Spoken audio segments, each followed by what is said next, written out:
bringing Gator Nation a different Gator great every episode. This is Jabbar Gaffney. You're listening to the All for the Gators podcast. Hey, I'm Earl Everett. You're not a Gator, you're Gator bait. This is Bo Carroll. Hey, I'm Rita Anthony. This is Kewan Ratliff, and you are listening to All for the Gators podcast. This is Cedric Faison, a.k.a. C4. This is Brandon James. This is Jack Jackson. Go Gators. Hi, this is your boy Jeremy Mincy, a.k.a. Mr. Mintz, and we were the All for the Gators podcast. This is Ben Trooper. You listening to the All for the Gators podcast. Hey, guys, this is Jarvis Moss. Go Gators. You rocking with Lito Shepherd, and we're All for the Gators podcast, man. Top notch. This is Chris Doring, and you're listening to the All for the Gators podcast. And now, your Gator alumni hosts, John, Andy, and Sid. Got the band back together. Oh my God. Here we go. Everybody's here. We got a full house. I gotta say, guys, I had some serious FOMO. I finally missed my first show, and you go and bring out the big guns. We're like an all-time great. but I got a question though. This is the first show I missed, but it was such a good show it turned into two. Does that mean that I missed two shows, or did I miss one? How does it count? Where is that in the list? I've missed two. Two shows. You missed three, and you're fired. Oh no! All right, this is your last one. This is your last chance. Wow. Well, that was serious FOMO though. That was some good stuff beyond football. That was just wow, mad respect. That was really good. That transcended politics and social cultures and a lot of good stuff with Carlos Alvarez. The Shenanigans at the University of Florida. For real. That was good too. Sounds like they were living Animal House style there. You know, where's Blutowski? Oh my gosh. Yeah. So if you don't know what we're talking about, Carlos Alvarez, the legendary Gator great wide receiver, was our last show, and it was so spectacular, we broke it up into a part 1 and a part 2. So if you missed those, go back and check those out. But going forward, we decided to change things up a little bit. We're partnering with Gators Chomping Cancer, which is a group on Facebook. And what we're going to do is we're going to go out and we're going to get sponsors, and we're going to sell advertising packages, and we have our media kit built and ready to be sent out. So if you're listening and you have a business or you know of a business that wants to be involved in our show, you know, it's for a great cause, contact us, send us an email, and I will send you those media kits. And any dollars we make above the show operating costs, we're going to donate to the University of Florida's branch of this cancer fighting organization. It's a charity. It's Gators Chomping Cancer, and we're going to go ahead and start getting some sponsors. You guys know anybody? Well, I got to say, as somebody who's personally had cancer in my family, I think it's wonderful. So I love doing this, but if we could do something to make the world a little better place, nobody wants to lose anyone to cancer. Cancer sucks. So whether you're a Gator or a Nole or Tide, we think that's one thing we could all agree on is cancer sucks. So great job, super producer. I'm very, very proud to be partnered with this. Thank you in advance for all our future sponsors and friends of the show who are going to help the cause, because cancer sucks, and glad to do a very small part to help fight that. Well said, Sid. And we've each one of us here has been affected by cancer in our family. So it's something we take very seriously, and we want to do something good, you know, and it makes this effort that we're using our passion for the Gators, right, to get all these Gator greats on and tell these stories and share with Gator Nation. You know, it gives a purpose more than just, you know, on the cover of listening to Gator greats, right? It's a higher purpose than that. So happy to do it, looking for sponsors. And if you follow us on social media, you will see that we'll be looking, and reach out to us. Well, who are we reaching out to tonight on our show? Oh, man. We got a good one. We got another all-time great. I like guys with speed. We have anyone coming in who's got any speed in them? Some fast runners? Do we ever say we don't have a good one? Today's you might turn it off, you might not. Well, that's definitely not the case tonight. No, not the case tonight. And yes, he was a burner. This guy was definitely a burner. Nice. Today's guest is another first, gentlemen. He's the only UF athlete to win a national championship in 2 different sports. It all started back at South Lake High in Groveland, Florida, just outside of Orlando, where this man was an all-state selection at running back, rushing for over 3,000 yards and 37 touchdowns between his junior and senior years. And he developed into a world-class sprinter, breaking national high school records on the track team. By graduation, he was ranked as one of the top pure athletes in the nation. He jumped up to Gainesville and became one of the most potent, most dynamic backs in the history of Gator football. When this guy broke through the line, he made defenses look stupid, like video game stupid, showcasing that world-class speed. All SEC at running back, UF's all-time leader in rushing yards per carry at 6.7, UF's ninth all-time leading rusher, although he was more of an all-purpose back, running, catching, kick returning, even kick blocking. It didn't matter. He did it all. He even went on to help the U.S. grab the silver medal in the 2012 London Olympics. Gator Nation, I give to you 2010 and 11 indoor and outdoor track and field national champion, 2008 football national champion, and UF Athletics Hall of Famer with number 2 and then number 28 on his chest, Jeffrey Bernard Demps. Jeff Demps. Oh, that's a great intro, man. Man, Jeff. That's a great intro. Hey. Yeah, so awesome to have you on with us, man. Nah, thanks for having me, guys. I appreciate it, man. So just to start off. Like I said, it's been a while. Yeah, you were saying it's been a while since you've done a podcast, so we appreciate having your time here. I've read that Emmett is your all-time favorite Gator. Can you tell us why, and who else is in that discussion? Emmett, well, that's tricky. I mean, you know, I grew up watching. Well, first off, I was a Seminole coming up. Ooh. I know that's hard to believe, but I was a state guy, man. So I would catch like the old Florida State and Florida games on the Sunshine Network. I think back then. So I mean, I knew Emmett. You know, everyone in my family is a Gator. So you know, my dad loved Emmett. You know, he was a big Fred Taylor guy, and I kind of, even though I was a Seminole, you know, I kind of gravitated to those guys. And you know, I was a running back as well. So, you know, and then they had my Pt.1 team wore orange and blue. There you go. So just to make my dad happy, you know, I always told him I was an Emmett fan, even though I like the Gators as a whole. So what Noles did you like? Yeah, closet work done fan or something? Oh, no. Oh man, I was a Peter Ward. Oh yeah, fanatic, man. Yeah, I was a Peter Ward. Oh yeah. Okay. For some reason, I was I think it was, I forget his first name, but I think it was like a linebacker. I think his name was like Pope. He wore like this crazy neck brace, but it was like just seemed like one of the toughest guys on the field, man. But I was PK Sam. Sure. I think Snoop Mayonnaise. All right, that's Chris Kid. Yeah.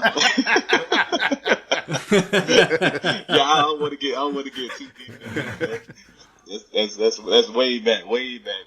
Well, let's talk a little bit about way back when. At what point did you realize you were faster, and I'm sure a lot faster than everybody else? Was that like back in elementary school? Was that Pop Warner, high school? When did you see that speed difference? Probably when I was younger. I used to get chased around the house by my mom at an early age. I would do something I wasn't supposed to do, and I'd just take off running. And it was hard for her to catch me at an early age. And then once I started, you know, going to like to preschool and elementary school and things like that, and they started having like these races, and I was always like the fastest kid in like my age group. And then when they would, you know, put me up against the older guys in the different classes, you know, they'll beat me maybe by like 1 or 2 steps. And then, you know, from there I always had the confidence of just the speed. But as I got a little older, like going into like middle school and stuff like that, I started street racing. And they'll bring like kids from like these different neighborhoods, and we'll just line up in the street, man. And I would just always be the fastest one. So it was like, you know, just like back then, like early when I kind of knew That's that. really cool. I'm like visualizing Fast and the Furious without the cars, and everyone just crowded around and stuff like that. Without the cars. Yeah, no, it was, man. It was like that. Yeah, it was. It was like, you know, neighborhood, they would come out from all these different places, man, and it'll be a whole, like, both sides of the street will be full, and we'll just, you know, sometimes we might have 3 or 4 races that night. It just all depends, but it was literally like a Fast and Furious just without the cars, man. And I won my first street race in a pair of Converse low top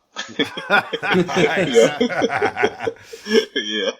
So, did you play other sports growing up? Are you like Ricky Henderson out there, just running around the bases before the ball even hits the ground, or or taking people off the dribble in basketball? Like, what other sports did you use that ridiculous speed in to make people look silly?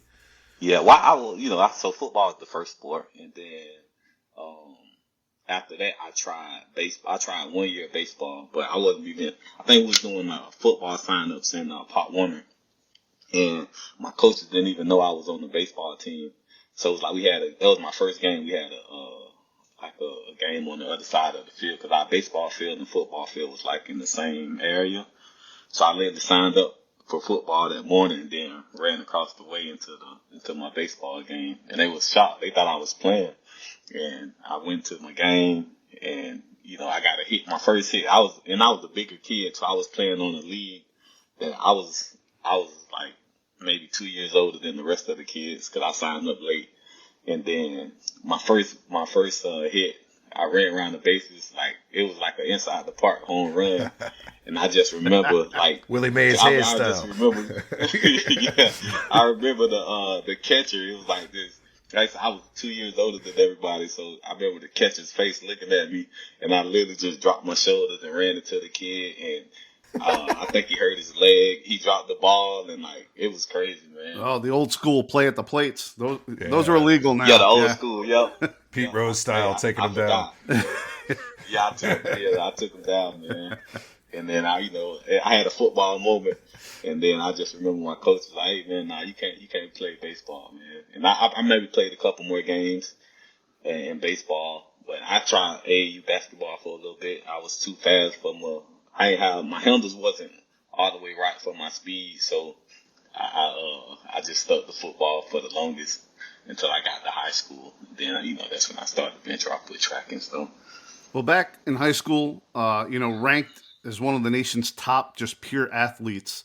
What brought you to UF? Well, I got my first off, I say, on my 10th. Like, I always said, like, younger, we always joked around and stuff. And I was like, well, if I can make the grades, I can see myself going, like, to the NFL, right? Because that's all I knew was football. And we literally, like ate and slept football. So I just knew if I had the grades to stay on point that I would, go to the NFL. But what got me to Florida, man, it was, well, first off, I already knew, like, I read the paper in the morning. Like, I was one of those kids that, like in first period, I grabbed and we had Orlando Sentinel, we had varsity sports. So I would grab the varsity sports, me and a couple buddies of mine, and we would read the paper and we'll be up on like all the 5-star recruits and things like that. And the rivals, back then, it was rivals. I don't know if they still around, but they had rivals. So we was up to date. We knew everybody and what schools they were going to. And it was just like, for us, it was incredible, coming from Groveland. It's a very small town. And everybody knew I was the best, one of the best on the team. But when we, got a chance to look at those guys and read about those different athletes across the country, it was fascination.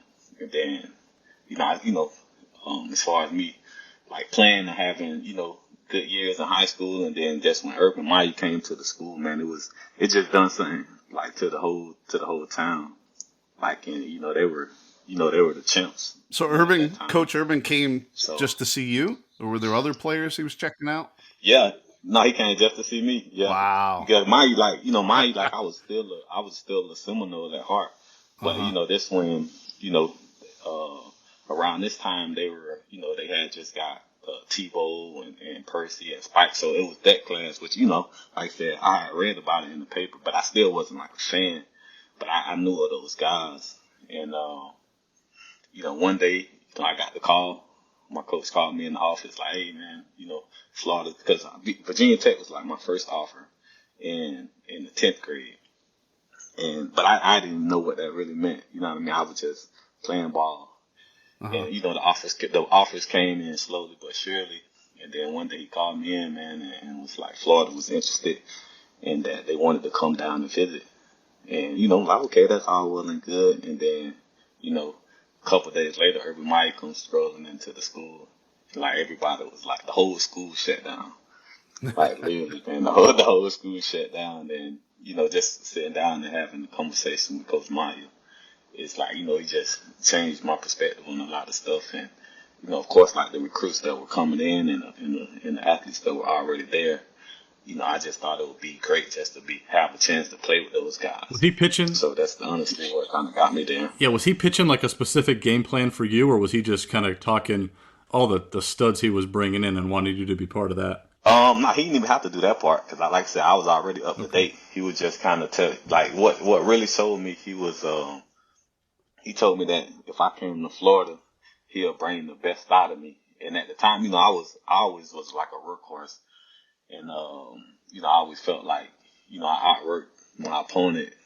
And, for some reason, when he came in and he told me, he was like, Jeff, man, you come to the University of Florida, like, we're going to bring, we're going to push you to a limit to bring the best out of you. And for some reason, that just stood out to me because I'm like, man, I thought I was already good, but I'm like, this guy's telling me that, like, I haven't even scratched the surface of it. And if I come play for him, like, I'm just going to transform into, like, this super athlete. And I believed it. And then it just stood out over every other school. And like when he said that, like it just stuck with me. And I was like, yeah, I'm definitely going. And like I said, I wanted to play with those top guys too. Sure. So, but that definitely stuck with me. And that was a big part of the reason why I went to the University of Florida. Just because, like I said, this guy said he's gonna make me into this unbelievable athlete, and I just had to see what that was going to be like, man. So, that's what it was that really sold me. Sure. I'm sure a lot of the offers you got were schools that wanted you to return kicks. On the official roster back then, they listed you as an athlete. Mm-hmm. So were the Gators recruiting you more as a running back, or was it as an athlete, like Urban was going to use you all over the place? Yeah, well, it was running back, but he did mention that I was going to be like an athlete, and of course, he mentioned the Percy Harvin deal. I think that was his sell when he had Percy on the roster. Every guy that was coming in was going to be have a Percy Harvin type role. But when I came in, I was ready to do whatever I needed to do to get on the field and just show that I can play. So you mentioned the running back room. We're talking about Percy. A lot of speed in there. I mean, friend of the show, Chris Rainey. I still got Keaston Moore. Percy, of course, although not really a running back. I'm sure he still probably did some of the workouts with you in the running back room to an extent. So when you guys are like just goofing around, I'm a bit of a comic book dork, but I could totally visualize like the Superman Flash race. How do you guys like who's fastest, and what's the inside scoop there? How did you fare in there? That's some pretty fast friends of yours. Yeah, I mean, we had for me, I felt like we had the fastest team in the country. Or one of, probably the fastest, if one of the fastest, if not the fastest, like college team to probably ever play, the game to play on the collegiate level. In my heart, that's what I feel. But, we had a lot of guys that were, we had a lot of speed, a lot of guys that were like, world class on the field, world class football speed.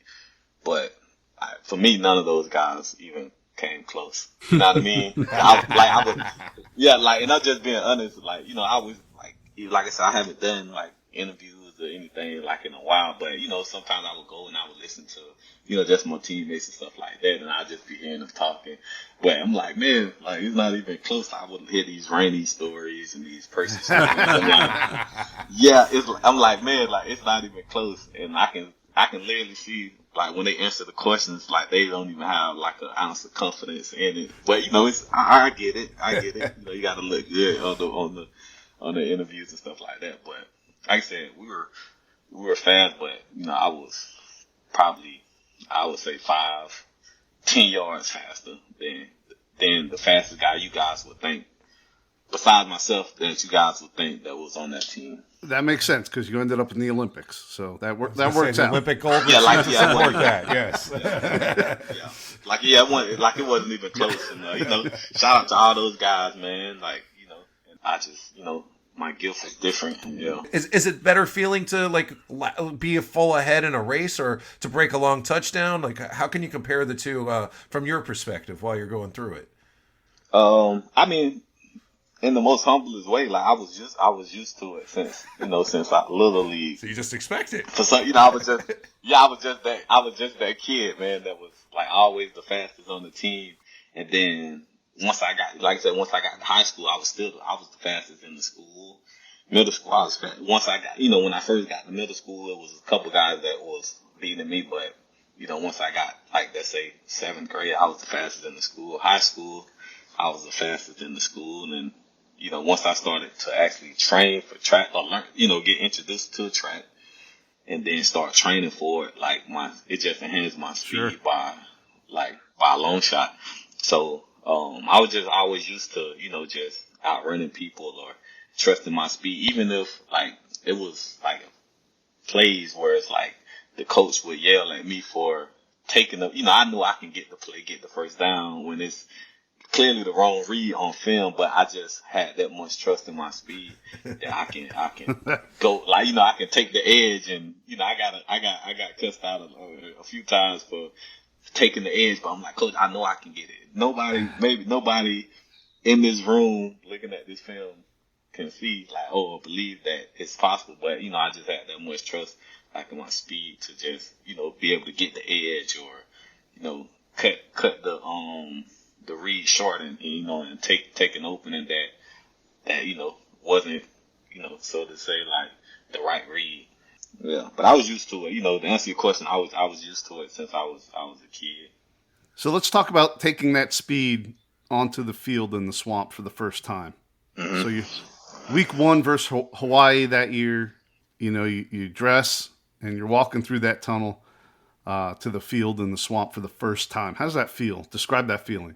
I was incredible, man. Even at I think it was that Friday before the game, me and my roommate, Lorente McCray, we were walking up to the stadium, and they had, in the side, they had, like, the pictures of, these games and stuff like that, and, I just happened to look up, and it was, the swamp was crowded. We had, just got out of training camp and just, we got the freshman meeting with Coach Meyer and stuff like that, and I just saw that picture in the hallway, man, and it just, it made me nervous, made me excited. I'm like, Coach, I walked to his office, like, Coach, this is what it's really going to be like tomorrow.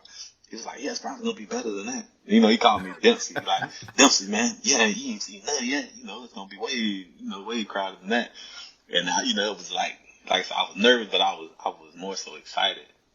And then just to run out of the tunnel, man, on the first game, man, it was like just a feeling you can't even explain. Like, yeah, like it was crazy. I don't even think it's like I was like in the locker room. I didn't even have the right size pants. My cleats were all messed up. Like it was crazy, man. And I just remember like running out of the tunnel and like everything. I was mad too. I'm like, man, y'all don't got my right sizes and this and that. And I just remember when I ran out that tunnel, man, it just took away everything.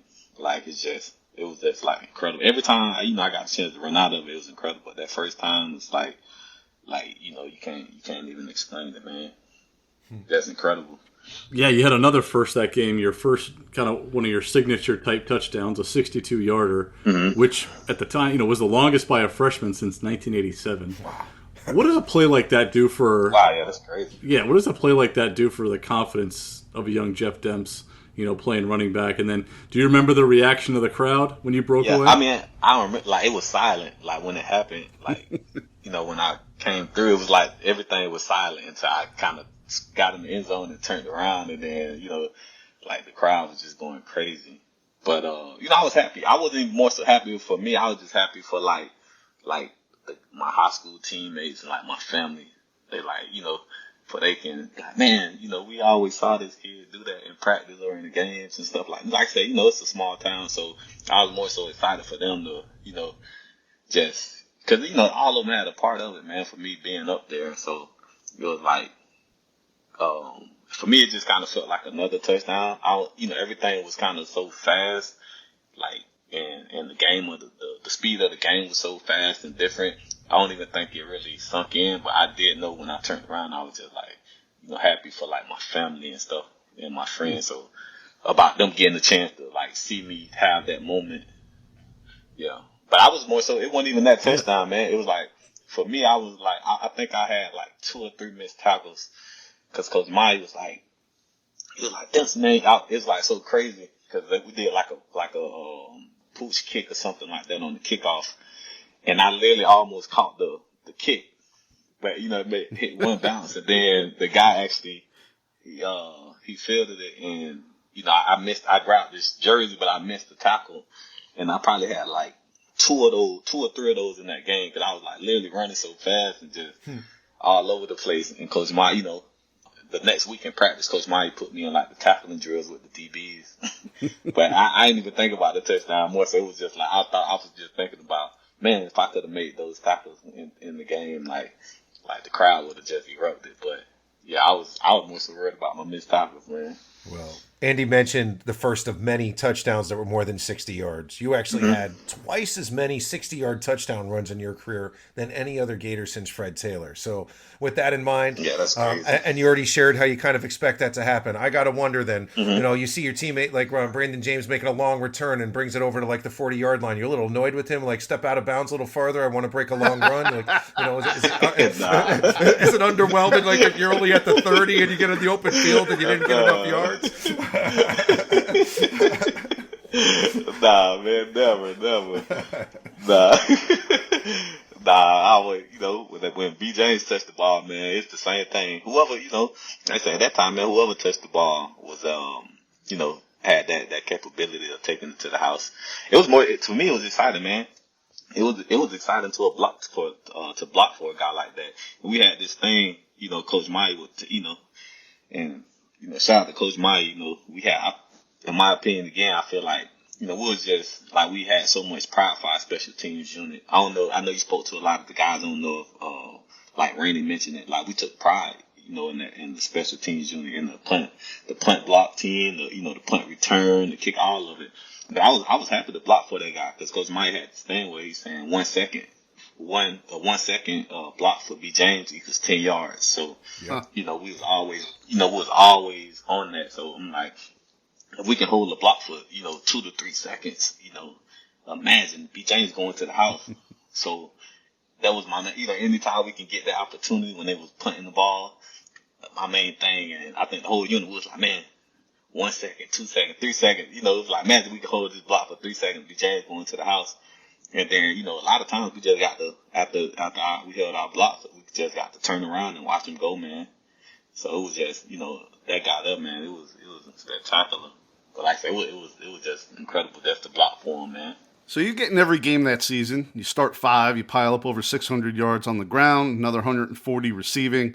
You even blocked 2 punts that year, like you're talking about taking pride in your special teams. And you earn yourself the 2008 SEC All-Freshman selection. Obviously, a lot of individual and team success that year in 08. But what would you say was the toughest thing you had to learn that freshman year, or toughest adjustment you had to make from high school to college? Learning the playbook, like getting the feel for the game, and just having a different type of toughness. Because I was proud myself on being, like I said, one of the hardest workers and one of the toughest players on the field, no matter where I'm playing. But it was definitely, like I said, those 3 aspects of the game for sure. Like the playbook, the game, the speed of the game, and then the toughness. The playbook, it took me a while to learn the plays in camp, because I was getting used to the, again, coming from South Lake, and we played small schools, and so when I got up with the rest of the guys, every practice was, I'm going against 4 or 5 stars that was coming in my class or just had previously came in. Then also having that, that 06 class, it was just all around, man. So I struggled with that, trying to learn the plays and then take this kind of punishment from these guys. It was tough, man. Like in camp, I would have moments, man, I would just break down, crying, like in camp. Like it was like my first week and some change, man. Like camp just tore me apart. And then I just remember man, I'm gonna get it. I'm gonna figure it out. And then I went to Keiston Moore. He was my big brother, and they assigned us big brothers in camp. So he was my big brother. So I just went to him one night, and he was just telling me, man, just learn one play at a time. Learn one play at a time, and then try to go out there and perfect that play, but just go 100 miles per hour. We had that, we had that set down during the night in camp, and then after that, that really helped me out. Then I started to progress a little bit, and then once I learned the plays, then I was able to kind of adjust to the speed of the game, and then after that, then okay, I ain't have to take that much of a beating because you know what I mean. Sure. I'm going the wrong way, and I got I think Brandon Bill, the back of T.J. Pridemore, those guys was in my class, but then I had Spikes and Ryan Stemper and Dustin Dole and all those guys. They were hitting me too, so it was like, man, I was taking just even talking about it, like I realized now it was like just not even knowing the plays took away so much. You know what I mean? But once I actually started learning the plays, it helped out with all three of those elements. So with the speed of the game, and then learning the plays, then I can actually get out the way and run how I want to run, or block how I want to block with the players now. So, but yeah, it was those three, man, for sure. The hard work pays off not only for you but for the rest of the team. Team goes 11-1 the regular season. Of course, losing that heartbreaker by 1 point to Ole Miss, 31-30 in the Swamp. Yeah. And we all know Tebow takes the mic, gives that now immortalized speech of his. I know how we, the fans, took that speech. But how was that received in the locker room by you guys? Yeah. It was. I mean, I remember. I think I forgot what I was listening to something last week or something. I forgot who said it, but it was saying like, we had already heard it in the locker room, and people just kind of went out and then told it to the media. But it was tough, man. And it's so weird because that's the only game that I don't remember. Like, I don't remember nothing. The only thing I remember is the play where Tebow didn't get the first down. But everything else is like a blur, and it's so weird. But I just, and at the time too, I still, I was playing a little bit. I had a couple plays, but I was so young and green still. Like, I don't think I really understood what was really going on at the time. You know what I mean? Like, sure. I was locked in, but it was just. At that time, I don't even think I really understood what was going on, man. I know everybody. I know where the team was hot. The coaches was mad. I know we were supposed to be this this great team, but I just didn't understand like the effect of that loss. How one game could shape the whole national picture and everything. Yeah, the gravity of it for a freshman. I get it. Yep. Completely. Let's stay in 08 for a second here to the SEC championship game. You have a good game, over 50 yards rushing. You pull in a touchdown. You guys knock out Bama. Looking back, you probably thought that probably happened every year, right? But I sure did. Oh yeah, of course. Yeah, I'm saying, man. I said I got 4 years of this, man. This is gonna be incredible. Yeah, I did. Exactly, but that was the only one. So did you? You were young then. So did you sort of take it for granted? How special is it to you today, looking back on that SEC championship? It was extremely special, man. I don't think I took it for granted in the moment. Like, I knew what was happening, you know what I mean? Because I had just watched that 07 season. Because, like, at that time, I was getting recruited. So, I knew what had just happened the previous season. So, I understood what was going on. But, like you said, I felt like this was going to be something that we're going to do every year. You know what I mean? Because I'm like, man, this is our squad. Like, we beating, and it's so crazy too. Just to take it back for a sec, I remember. I don't know if you guys remember, but that's when Alabama had played Georgia during that year. It was like a big game. We had finished playing. We went home, and I just remember we were in the dorm, and I think it was a primetime game. Alabama and Georgia were playing, and it's like I just remember like us being like in the dorm, calling out certain plays and like, man, we would have did this if like like on the punt return, like, man, they ain't cut the athlete, they ain't, it was like it was so different because I wasn't used to that. Like, we were so well prepared and well coached that we were sitting watching this game and big time game, and we just calling out all the flaws that we saw. And then I was like, man, and I think one of my roommates, and maybe Janoy Jenkins or something like that, and was just saying like, man, we're going to play one of these, or we'll probably play Alabama in the SEC championship. Not knowing, we just talking. Sure. And so, I was just, and from that point, I was already just pumped up. Like, man, I ain't have no fear in my heart or nothing, just playing these guys. And, so when we got the chance to play them, like I said, I already knew what it was. They had a lot of hype with them too. Julio had just got in too, and it was one of those games where, we were just extremely prepared. They had the SEC, signs all week in practice. We had the Alabama theme song, everything, the roll tide. It was just going on and on and on in practice. And, I was, mentally, I was already prepared. So, I knew what type of game it was. So, like I said, it ain't really, catch me off guard. I ain't really take it for granted. And again, like I said, I thought this was something we were going to do because we worked so hard. And I was like, man, there is not a team that's going to even get close to us. You know what I mean? As somebody who had overlap with Cam Newton, I just have to wonder what the hell goes through your mind when you're watching him win the Heisman, beat Alabama, win the national championship, zipping the ball over the field, breaking tackles, got #1 pick in the draft, starting in a Super Bowl, although that didn't go so well. But does it ever sliding doors moment of what could have happened if he stayed in orange and blue? I mean, clearly Urban would have stuck around a little longer if he had another weapon like that to work with. Do you think you might have stuck with football a little longer if you had Cam there in the backfield with you? Yeah, I think things would have went a little different, and still, nothing against John Brantley. I love Brantley, but I think things would have been a little different for sure. But then I have to say, I don't know if Cam would have had the green light like he did at Auburn. That's fair. So I don't know if he stays. I don't know if he stays at UF that he becomes the Cam that we know today. And that's just me, me being honest because, in Auburn he was just. I feel like he can just kind of do what he wants. It was a one-man gang. Yeah, it was a one-man game. And if he would have stayed with us, I felt like we had so many weapons that, he would have, you would have saw his talent. We saw it, but I feel like he wouldn't have been able to showcase his Superman ability, so to say, in orange and blue. But, the Gator orange and blue. But, I feel like, watching them at Auburn, at first I was mad, but then I wanted to play them. I wanted to play against them too. On the back end, I said, man, I wish we had a chance to play Auburn when Cam was there. Okay. Yeah. But that's how I feel. I feel like he wouldn't have been the same player at Florida that he was at Auburn. Well, that makes me feel a little better then. We didn't miss out quite as much then, right? They would have reined him in and it wouldn't have been as ridiculous. So I guess everything happens. Now, it would have been good. Now, I feel like, I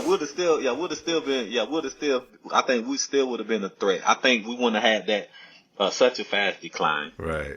But for Cam's sake, I think Auburn was, the better fit as far as him becoming who he is today. Okay. All right. Well, now let's talk about the big one. Mm-hmm. January 8th, 2009, FedEx BCS National Championship game, Dolphin Stadium in Miami Gardens versus Oklahoma, Heisman winner Sam Bradford, and you are the starting running back. I mean, you're just 1 year removed from high school at this point. How surreal was that, and what memories kind of stay with you to this day of that game? Well, it was my birthday too, man. Oh, there you go. Yeah, it was my birthday. The universe celebrating. That's a good birthday present. Yeah, that was a great birthday present, man. For me, I think just what stuck out really was just the preparation. I had never experienced anything like that before. And just like the flight over, the bus rides with the, with the banners on the side, and everywhere we go, it's we always had police escorts, but now we getting police escorts. It just felt different. You know what I mean? Everywhere we go, people loud and I don't know. It was just the preparation then. Just going through all the festivities and stuff like that, leading up to it, the practices, having all these different Gator fans, but then you have the people from down south and stuff like that. You got Hurricane fans, FIU, FAU, all those types.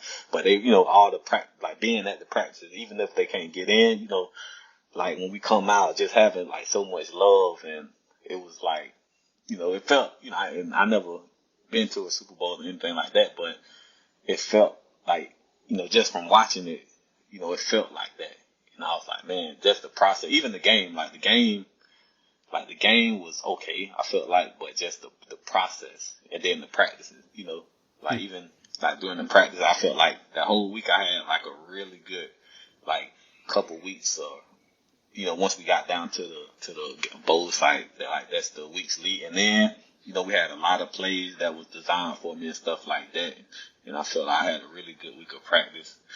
But one other thing that would stand out is like, I remember the first play of the game was prepared for me. And I ain't gonna lie, I was nervous, man. So we had like a half back, swing, not a swing, but almost like a screen, right? And I just remember like the ball coming up, as soon as it touched my hand, I literally look away and I dropped the ball, man. Like, I think that was our first possession.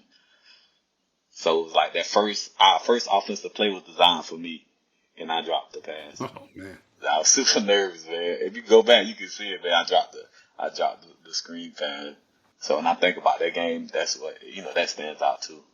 Well, we'll give you a pass. It worked out okay, but I'm a little bit of I appreciate it. a hardware guy myself, so I want to know about the ring. Yeah. Did you treat it like the Stanley Cup and take it with you everywhere you went? Do you have like those pictures like where you take like the Flat Ronnie and you have pictures with you all around the world with your ring and stuff?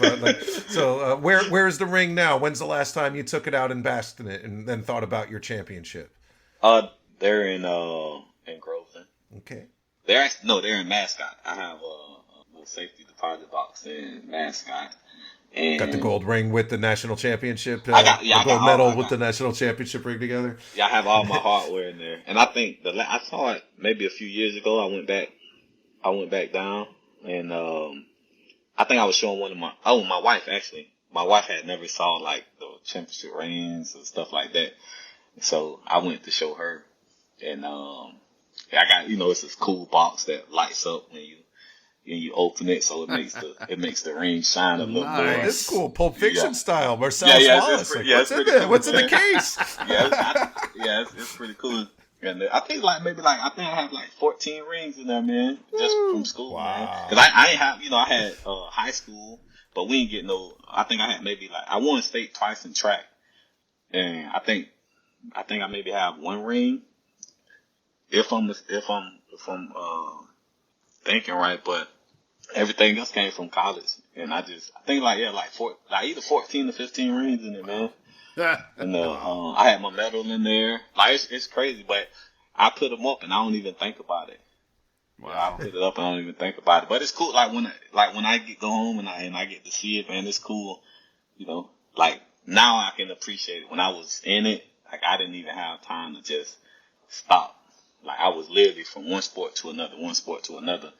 And then I would get a ring. I would send it home. I was, send everything home. And it wasn't until I stopped competing in like 21 for track.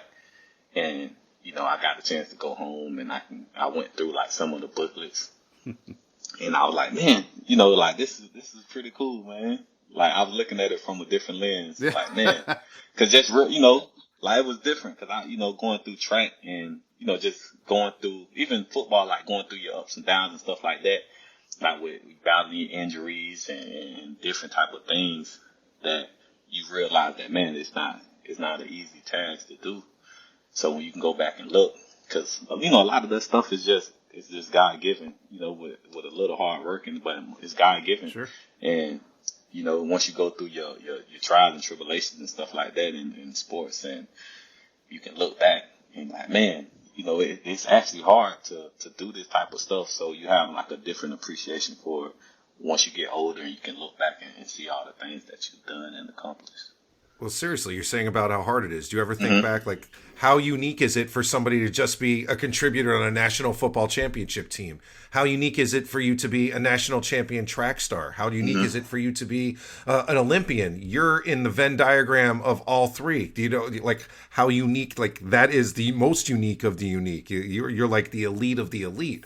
Do you know how many people have a national championship ring and a gold medal? Sid, you sound really smart right now. So good job. Thank you, Sid. Thank you, man. Well, you give him the good intro, but we got to circle back to these accomplishments. I mean, this is pretty amazing. Of course, yeah. And I think it's just the hard work I think I put in that allowed me to accomplish so much. You know what I mean? Because like I said, everybody was gifted, everybody worked hard, but it was just something I was brought up with. Especially like I said, coming from I'm from Winter Garden, Florida, but I moved to Groveland. Groveland is, it's nothing. I'm out there with the cows and the chickens. I'm on 48 acres of land with just a football, and 4 of my brothers. So, that's all we knew was football and hard work. So I wasn't used to, I was used to accomplishing things, but not at that level. So I don't even think, like I said, I really paid attention to it because it was, I just knew that hard work paid off. But again, I was just moving so fast, so I didn't even get the chance to kind of, which now I look back, I'm glad I didn't. I didn't even have any social media stuff. Like I literally, so if it was critics and I literally knew about nothing. All I knew was just track and football, and that's it. Like, so I didn't have a lot of distractions. You know what I mean? Sure. Yeah. But just to answer your question, man, like it's definitely for anybody who can contribute to any type of success, man. It's a tall task, man, for sure. Well, that's part 1 of Jeff Demps. When you're a UF Hall of Famer, a U.S. Olympian medalist, and a national champion, you got a lot of stories. So we're going to make it into a 2-parter. So stay tuned for part 2, where Jeff Demps is going to talk about that crazy 2009 season, the huge run they had going undefeated in the regular season, and then the fall off and what preceded that, and then some stories about the NFL and the Olympics.